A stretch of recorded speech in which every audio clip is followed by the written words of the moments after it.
For generations, gardeners have trusted the quiet pop of a sealing lid, believing jars of green beans and summer harvest, bathed in boiling water, meant family safety on every shelf.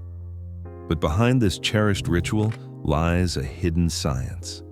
At just 212 degrees Fahrenheit, boiling water canning never reaches the 240 to 250 degrees Fahrenheit needed to neutralize botulism spores.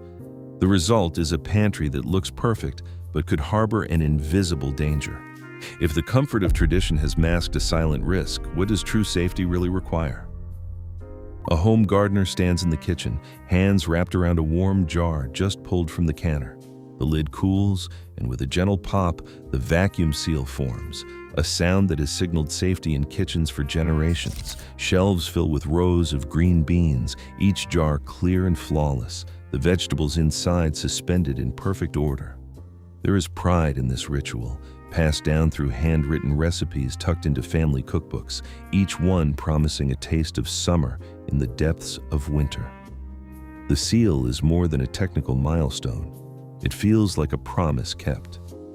The jar's surface is smooth, the lid slightly concave, and the ring tight. There are no leaks, no bubbles, no reason to doubt what tradition has always taught. If the lid is sealed, the food is safe. Trust in the seal is built on every sense: sight, sound, touch. The vacuum forms as the jar cools, drawing the lid down with a satisfying snap. The vegetables look as fresh as the day they were picked. Generations have relied on these cues, believing that a sealed jar is the final word on safety. But the comfort this brings is powerful, because it is so complete. A sealed jar does not just preserve food, it preserves confidence, a sense of stewardship over the family's health and the harvest's value. The process feels self-evident, reliable, and deeply personal. Yet beneath this confidence lies a contradiction, one that science has quietly documented for decades. The seal, for all its reassurance, cannot reveal what truly matters inside the jar. A sealed lid is only part of the story. The real question is whether the inside of that jar ever reached the temperature that matters. Boiling water, even at a full rolling boil, stops at 212 degrees Fahrenheit at sea level. That number drops the higher you go. At 5,000 feet, water boils at just 203 degrees Fahrenheit. No matter how long the jars simmer, the heat inside never climbs above the boiling point of water. For most bacteria, that is enough. But Clostridium botulinum spores are engineered by nature to survive harsh conditions. They shrug off 212 degrees Fahrenheit, waiting for the right environment to grow and produce toxin. This is where pressure canning changes everything. By sealing the canner and trapping steam, pressure builds. At 10 pounds per square inch above atmospheric pressure, the temperature inside jumps to 240 degrees Fahrenheit. That is the threshold needed to destroy botulism spores in low-acid vegetables like green beans, corn, carrots, and more. Food microbiologists have mapped this lethal window with precision. At 240 to 250 degrees Fahrenheit, spores die off rapidly. The USDA and the National Center for Home Food Preservation base all their tested recipes on this science, specifying both the temperature and the time required for safety. A pressure gauge does not just measure heat, it is a direct indicator of whether the contents of the jar have crossed into the safe zone. Only at this pressure and temperature does the interior of the jar reach the conditions needed to neutralize the risk.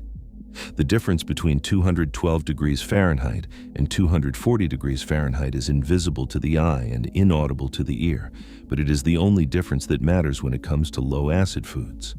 The seal on the lid is silent about the temperature history inside. Only the method, pressure canning at the right pressure for the right time, delivers real safety.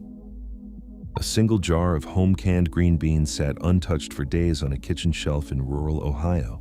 The lid was tight, the contents clear, the seal as firm as any in the pantry. No one suspected danger. 5 days after a family meal, 2 people fell ill.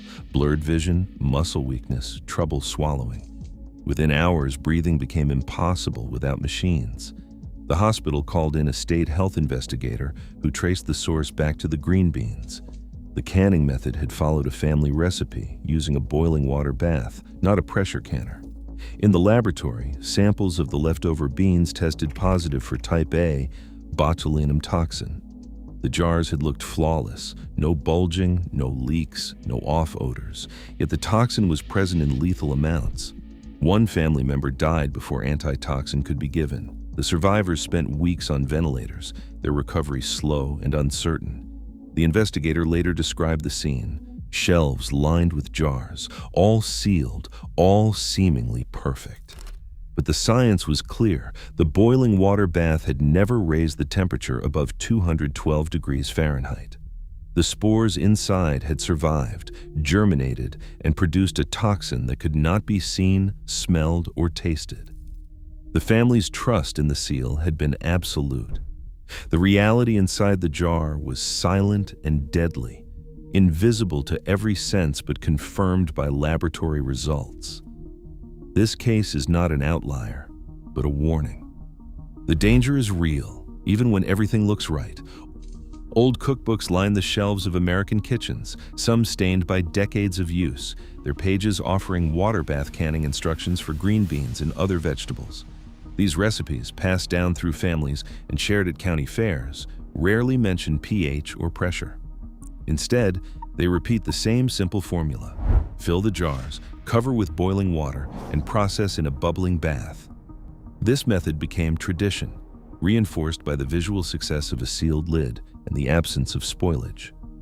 But behind the comfort of these routines lies a gap between what looks safe and what science now confirms. A food preservation historian points out that before the 1980s, most home guides did not distinguish between high-acid and low-acid foods. The critical cutoff of pH 4.6 was not widely taught outside research labs or extension offices. High-acid foods like peaches and pickles can be safely canned in boiling water, but vegetables such as beans, carrots, and corn all exceed that threshold, requiring a different approach. Yet, the myth persists. In a recent USDA survey, 68% of home canners who preserved low-acid vegetables reported using a boiling water bath at least once. The scale of this practice is not just anecdotal, it is a widespread pattern, shaped by habit and reinforced by the apparent success of generations past. Technical factors deepen the problem. At higher elevations, the boiling point of water drops by approximately 1 degree Fahrenheit for every 500 feet gained. For someone canning at 5,000 feet, water boils at just 203 degrees Fahrenheit, far below the 240 degrees Fahrenheit minimum needed to destroy botulism spores. University extension programs now publish altitude-adjusted charts and define terms like pressure canner and pH cutoff in every bulletin, but the message can be slow to reach home pantries. The repetition of outdated advice online in old manuals and through word of mouth creates a system where the same error is made again and again, quietly increasing risk. The myth spreads not because people ignore safety, but because tradition and technical gaps fill the space where evidence should lead. A safe home canning process starts long before vegetables meet a jar. Extension specialists insist on a few non-negotiables. First, use only USDA-tested recipes. These formulas are built around the precise time and pressure needed for each vegetable, jar size, and altitude. A pressure canner is essential, one large enough to hold at least 4 quart jars upright, with a lid that locks and a vent for steam. Before the season begins, check the pressure gauge for accuracy. Many county extension offices offer annual calibration because a faulty gauge can mean the difference between safety and risk. Always vent the canner for 10 minutes before sealing it under pressure, driving out trapped air that could keep temperatures below the target range. Follow the chart for your specific food, jar size, and elevation. Only then can you trust that what is inside each jar has reached the temperature needed to destroy botulism spores. A gardener stands in front of their pantry, checklist in hand, ready to confront the jars lining the shelves. The first rule is simple: never taste or even sniff a suspect jar. Botulism toxin is invisible, odorless, and a single taste can be fatal. Any jar of low-acid vegetables, green beans, corn, or carrots processed by a boiling water bath or by an unknown method must be considered unsafe, no matter how perfect the seal. Each jar is carefully labeled potentially contaminated and moved away from other food. Wearing gloves, the gardener prepares a solution of household bleach, 1 part bleach to 9 parts water, making a 10% solution. Each jar, lid and all, is submerged for 10 minutes to neutralize any toxin. After soaking, the jars are rinsed, double-bagged in sturdy trash bags, and sealed tightly. These bags go to the landfill, not the compost pile or recycling. The process is methodical, deliberate, and rooted in public health guidance. By following this protocol, the gardener protects their household and community, transforming hard lessons into a safer future. The real safeguard is not the pop of a lid, but a proven commitment to science-backed steps, starting with what is already on the shelf.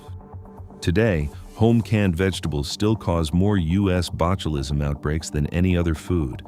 A sealed lid means nothing if the process is not USDA verified.